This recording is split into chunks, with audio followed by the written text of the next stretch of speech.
Hi friends, അപ്പൊ ഇന്ന് നമ്മൾ ATM ഉപയോഗിക്കുന്നവർക്കുള്ള ചെറിയൊരു ടിപ്പാണ് കേട്ടോ. ഒരുപാട് പേർക്ക് ഇത് അറിയാൻ പറ്റും, എന്നാലും അറിയാത്ത ഒരുപാട് പേരുണ്ടാവും. അവർക്കാണ് ഈ ഒരു വീഡിയോ. അതായത് നമ്മൾ പല ആൾക്കാരും പലപ്പോഴായിട്ട് എന്നോട് തന്നെ കമന്റിലൂടെ ഒക്കെ പറഞ്ഞിട്ടുണ്ട്, പിന്നെ ക്യാഷ് വിഡ്രോ ചെയ്യാനോ അല്ലെങ്കിൽ ക്യാഷ് ഡെപ്പോസിറ്റ് ചെയ്യാനൊക്കെ പോയപ്പോൾ ATM മെഷീന്റെ ഉള്ളിൽ കാർഡ് കുടുങ്ങിപ്പോയി എന്നുള്ളത്. അപ്പൊ ഈ ഒരു സിദ്ധി അക്കൗണ്ടിന്റെ കാർഡ് ചിലപ്പം ചില ബാങ്കിന്റെ ATM കുടുങ്ങി കഴിഞ്ഞാൽ പിന്നീട് നമ്മൾ അത് എടുക്കാനായിട്ട് പോയി കഴിഞ്ഞാൽ നമുക്കത് തരൂല. അവര് പുതിയ കാർഡിന് അപ്ലൈ ചെയ്യാനാണ് പറയാറ്. ഒന്ന് രണ്ട് പേർക്ക് ഒരു അനുഭവം ഉള്ളതുകൊണ്ടാണ് പറയുന്നത്, ചില ആൾക്കാർക്ക് കിട്ടിയിട്ടുണ്ടാവും. അപ്പോൾ നമ്മളുടെ ഈ ഒരു ATM മുകളിൽ NFC ചിപ്പ് ഉണ്ട്. അപ്പൊ അതുകൊണ്ട് നമുക്ക് ഈ ഒരു മെഷീനിൽ ATM കാർഡ് ഇൻസേർട്ട് ചെയ്യാതെ തന്നെ നമുക്ക് വിഡ്രോ ചെയ്യാൻ അതുപോലെ തന്നെ ഡെപ്പോസിറ്റ് ചെയ്യാൻ സാധിക്കും. അപ്പൊ അതെങ്ങനെയാണെന്നാണ് കാണിക്കാൻ പോകുന്നത്. അപ്പൊ എന്തായാലും വീഡിയോ മുഴുവനായിട്ടൊന്ന് കണ്ടു നോക്കി.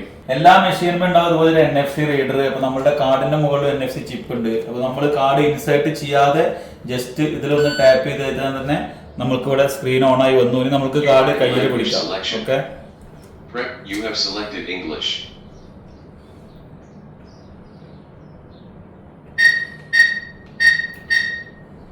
ഓക്കെ, ശേഷം പിൻ നമ്പർ അടിച്ചു കൊടുക്കുക. ശേഷം ഡെപ്പോസിറ്റ് ആണെങ്കിൽ ഡെപ്പോസിറ്റ്, വിഡ്രോ ആണെങ്കിൽ വിഡ്രോ ഇട്ട് കൊടുക്കുക. ശേഷം നമ്മൾ ക്യാഷ് ഇവിടെ ഇൻസേർട്ട് ചെയ്യുന്ന കൺഫേം കൊടുക്കുന്നു.